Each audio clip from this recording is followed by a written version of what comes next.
Hi folks, just a quick introduction to this video because I finally managed to get the audio off of the guys at the Autism Show for the talk that I did there a couple of weeks ago on how we got Andy back to school. The audio is still not perfect. I apologise for some of the really quite loud background noise you're about to hear on the upcoming video. You can just about make out what I'm saying. It's not as clear as I would have liked it to have been.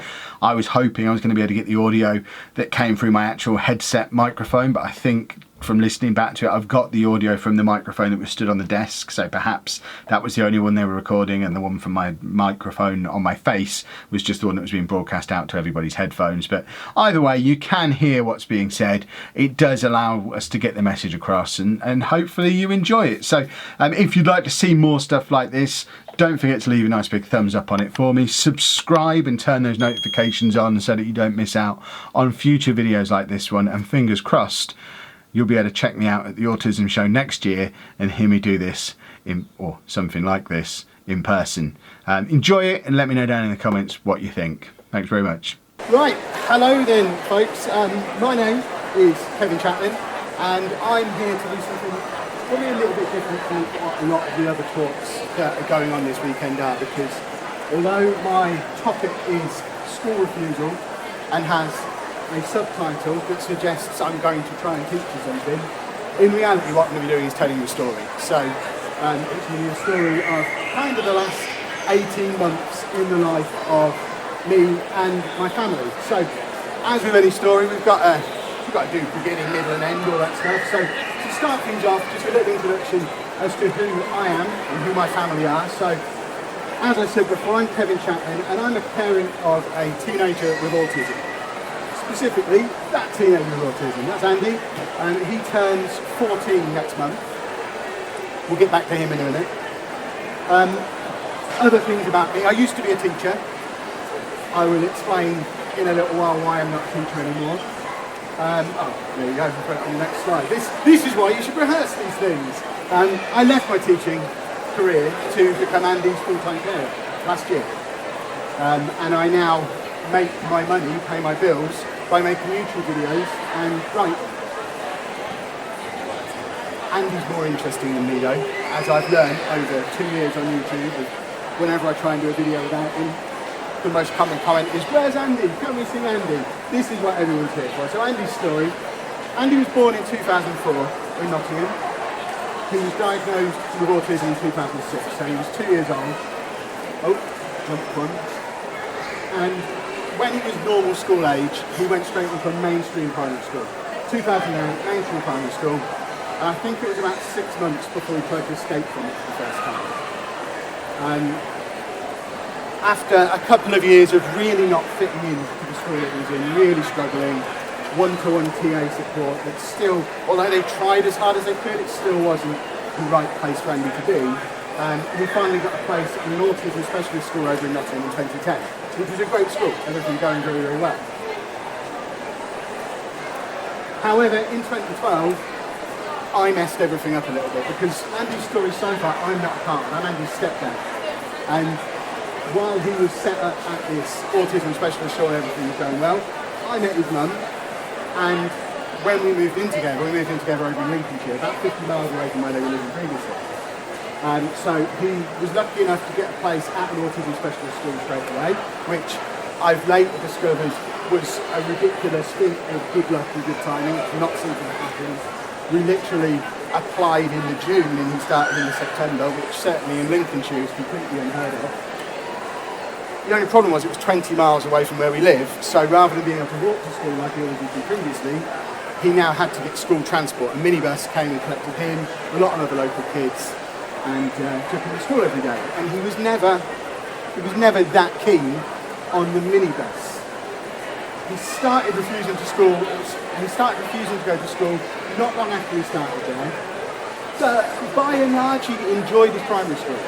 He had the odd day where he just refused to get on the minibus, and with me still working full time as a teacher at that point, I'm obviously not there at the times when he's being picked up at school because I'm at work.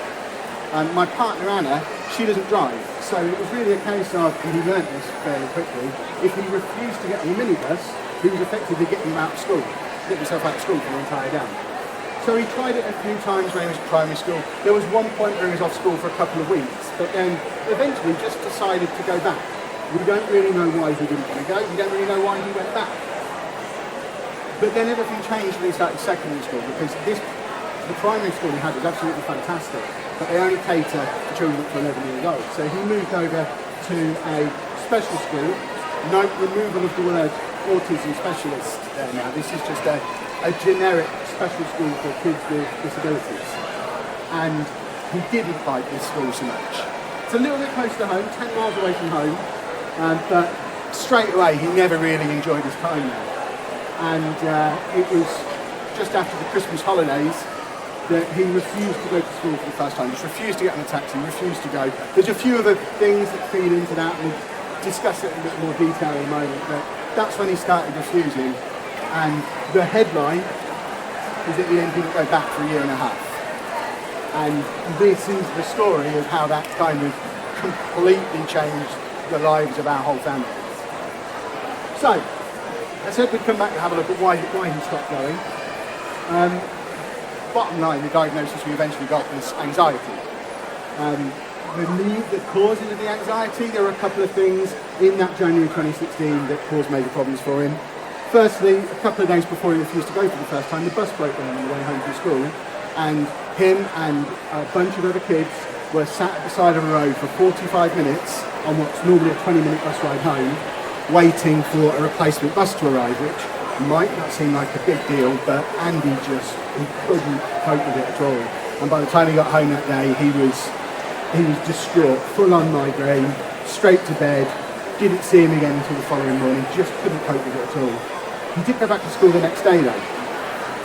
Problem is, the next day, he was in the sensory room at school, and he was bitten on the arm by another child. Again, no fault of the school, it's just one of those things, sometimes these things happen. But he was bitten on the arm, he had the scar for months, it was like a proper bite. But that was the second time he'd been bitten at school. He'd been bitten just before Christmas as well, on the other arm. So he's now had a broken down bus on the way home from the place where he goes and gets bitten. But the thing that really convinced him, hang on, this school thing is optional, we got a phone call the day before he started refusing at lunchtime saying, Andy's really unwell, he's just been lying on the floor in the sensory room all morning, he won't open his eyes, he's really poorly, can you come and get him? So we went to get him, we took him home, he was poorly. I would argue it probably wasn't flu, because he wasn't poorly the next day, but we went to pick him up, we brought him home, and at that point something in him just clicked, and he realised, oh, this isn't the place where I have to be between 9 and 3, they've picked me up at 12 o'clock. This must be a voluntary place. And the next morning, he just completely refused to get on the bus. And that was the story from then on.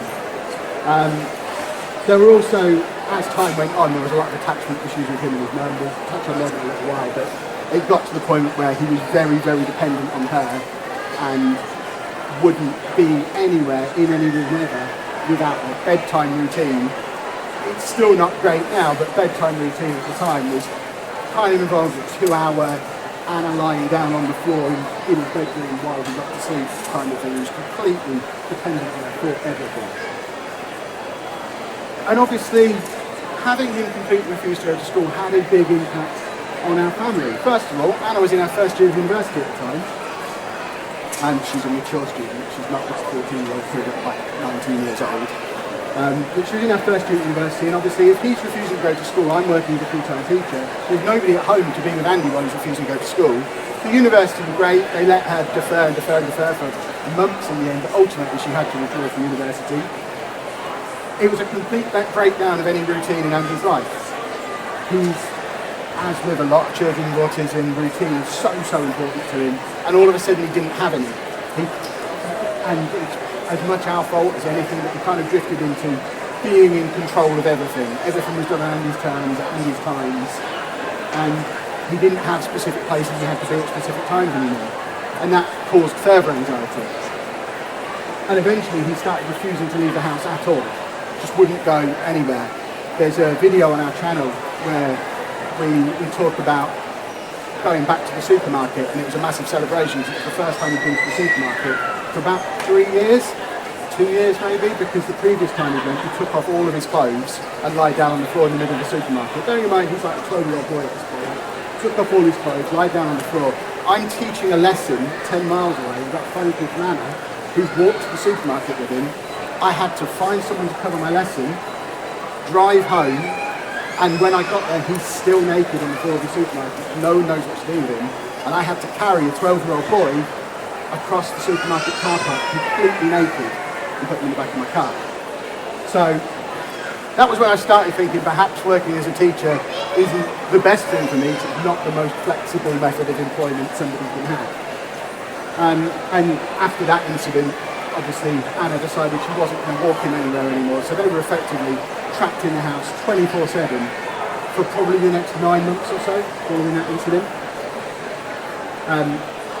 He was eventually prescribed medication with anxiety, and that was one of the things that started to help him get back into the mindset where school might be a possibility again.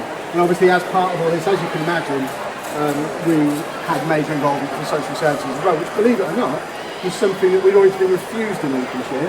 We refused any help from social services. I had to have an argument, a long argument, with the county council, demanding that we get a social worker because we had a kid who refused to go to school and couldn't even help us. So that was a pretty big deal as well. What I'm going to do now is show you a video. I hope I've not waffled on for too long. And this is a video, it's about 4.5, 5 minutes long. We call it the week that changed everything. And this is February 2017, so last February. Andy's half term didn't match up with mine. So he was going back to school on the Monday that was the start of my half term. So for the first time since all this had begun about a year and a bit before, I was at home and he was supposed to be at school. And we tried something, and that's what this video shows. I'm going to get to it. Apologies for my hair. It's like not there in a minute. Tomorrow is the official start of my half term and the official end of his half term. Has he been to school at all in 2017 yet? No. He's going to be tomorrow.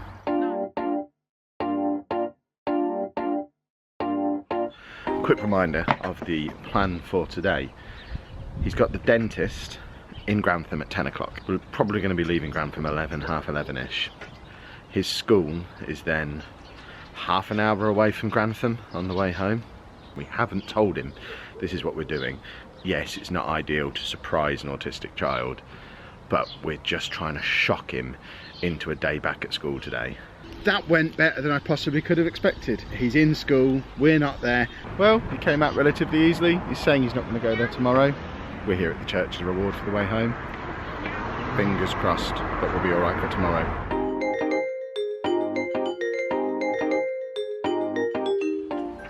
He's agreed that he wants his breakfast, which is something he always used to refuse, or has always refused when it's about going to school. He'd always refused to come downstairs. He'd stay up there and hide and wouldn't come down. So he's downstairs, he's on his iPad, he's about to have waffles for breakfast. And he's also agreed, because I said, which church do you want to go to?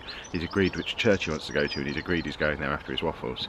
So fingers crossed, we're going to get him in reasonably early and get him his first full day at school in what will be nearly 14 months. Well, part one of the plan is working. He'll kick off in the car when he realises where we're going, but that'll then be 2 days in a row. And then we're just playing a battle of, can we make it a new habit and a new routine quicker than he can find a way to get out of falling for this trick. I had to basically carry him out of the car. He kicked off the moment, I mean, as soon as he saw what direction the car was heading in, he wasn't at all happy about it. He took his seatbelt off, dropped down to the little seating well, went for the handbrake at one point, eventually calmed down and just sort of buried himself in the back. A decent-ish day. He's not really done any schooly stuff, but he's been there all day. Yeah, he's done non-specific activities, and here we are for his reward.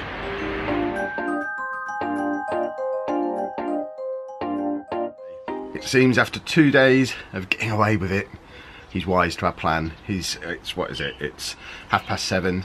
He's wandering around the house, constantly saying no school, no car, no church. We offered him his breakfast and he just ran upstairs the way he always used to. He's figured out what's going on and making it very clear he doesn't want to cooperate. Right, it's time to go to school. No. It's Wednesday, it's a school day. What time is it? It's Wednesday. It's nearly 11 o'clock, isn't it? Look, it's 11 o'clock. So where are we going? McDonald's first.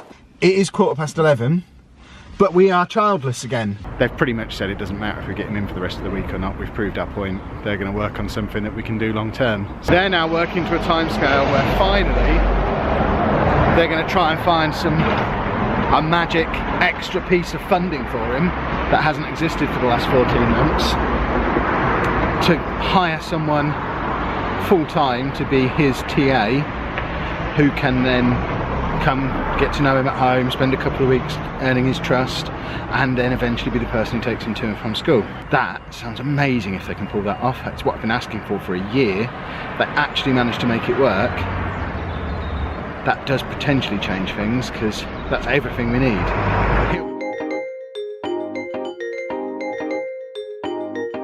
So one of the big things that came out of the meeting yesterday was that the mental health nurse was keen that we didn't stress him out unnecessarily, in light of the fact that he's not going to be going in next week. I'm back at work next week, so yes, driving him into school has worked this week to a point. I mean, it's 10:30 now and he's refusing still, but then he was refusing at this time yesterday, so it's not outside the realms of possibility that he'll still agree today.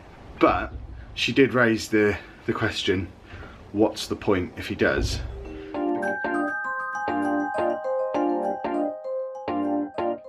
He's hiding upstairs again. It's 8:30. This is the time we would be leaving if we were going to get to school on time. He's hiding in his room, refusing to cooperate. He does, however, want Cocoa Pops, which is unusual and a bit new. He's had them every now and again, but if he wants Cocoa Pops, obviously we're going to have to go to Tesco and buy him some Cocoa Pops. Isn't that right? Yes. And that's the headline from that week. We got to do that week. We realised that if I was there, I would be able to get him into school, albeit a bit of a battle. So I went into work on that Monday and I resigned. In February 2016, resigned without much of a plan as well. Because at this point, yes, clearly I was doing some stuff on YouTube, I was making these videos, but there wasn't anyone watching them. So I resigned without a plan, and as a teacher I couldn't leave until like July, August time anyway, and basically gave myself 6 months to come up with a plan to justify that. And it absolutely wasn't just a quick fix. This isn't this is everything, here's the solution to everyone's problems, quit your job. Because obviously I realised that's not realistic for a lot of people. So as I was saying, it certainly wasn't a quick fix. This all happened in February, and I couldn't leave work until July. So he still had over 6 months of refusing to go to school. He went in for that week, but continued to refuse from the next Monday. Seeing the taxi again, it just wasn't having any of it. And in the end, he was off school for a total of 18 months from that initial day where he came home at lunchtime because he wasn't very well. The summer holidays then come around. At this point, I've left my job. We're starting to make a little bit of traction on YouTube.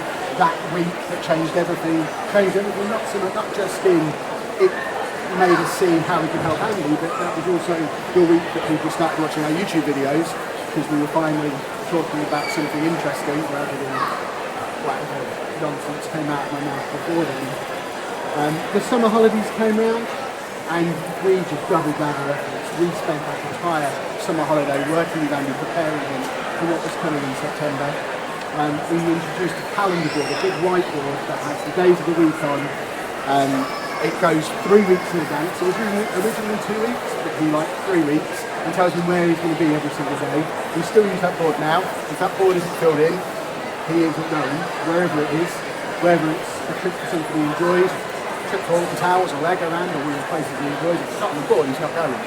So he relies on that board now, but it does mean if school's on there, he goes to school. We took him to have a look at the school. We actually drove him into the school car park, got out, had a walk around. He loves Pelican Crossing. We've gone outside the school, so we drive into the school car park, park it, go across the Pelican Crossing, drive him home again, got him used to the journey. And also we promised him a reward trip. His main love, he absolutely adores trams. And the nearest place to us that has trams is Nottingham. And we promised him if he went to school, we would take him to Nottingham for a trip on the trams. We still have to do that trip every half term because as far as he's concerned, I go to school, I get my tram trip. To the point where it's actually been in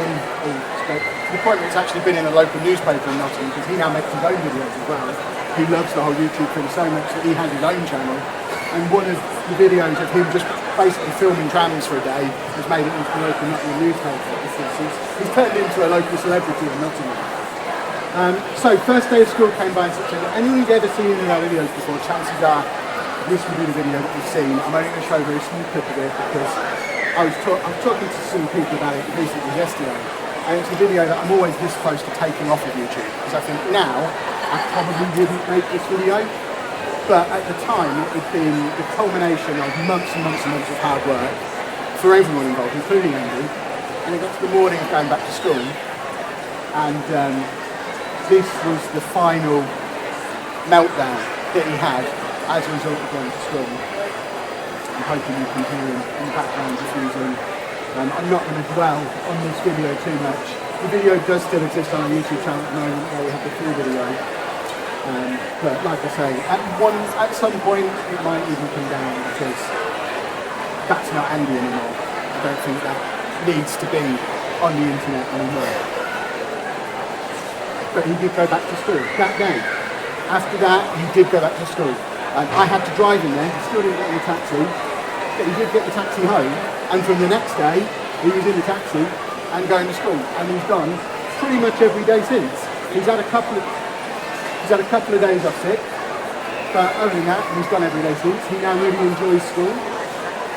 Anna has now gone back to uni. She's just passed her first year of uni. She went back to uni and so she's like two or 3 years behind where she would have been, but she has just got her results yesterday or the day before, and she's passed her first year of university.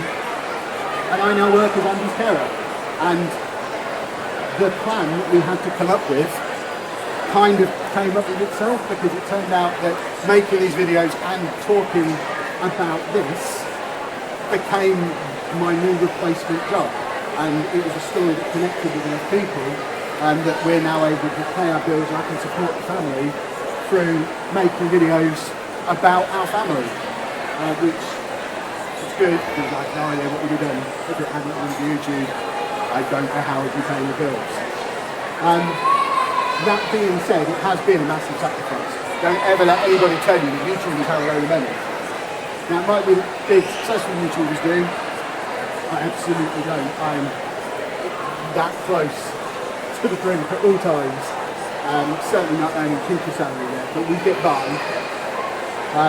Giving up my career was a huge sacrifice. I was the head of computer at my school. I was a good teacher. I enjoyed my job. It just didn't work with my family. This is something I've touched on earlier, the battle, just with everybody. I've missed out so many steps because I've only got half an hour slot. But there are so many steps, so many battles. We had to fight for everything along the way. It wasn't simple to get him diagnosed medication with anxiety. It wasn't simple to get him a social worker. Every step has been a battle, which takes its toll. I'm 35 and have medication for high blood pressure. But on the whole, as a family, we are much happier now. Andy is a completely different kid now. You saw that picture of him at the very start, which if I'd have planned this properly, I would put up again now, but I haven't. As I say, he's now happy going to school every day, has his own YouTube channel, told story in a career session the other day, and he goes up and wants to be a cameraman. He's got so into all of this YouTube stuff, and I would absolutely make the same decision again tomorrow. So, as I said at the start, this wasn't an instructional tutorial for how to get kids back to school, but this is how I got my kids back to school. And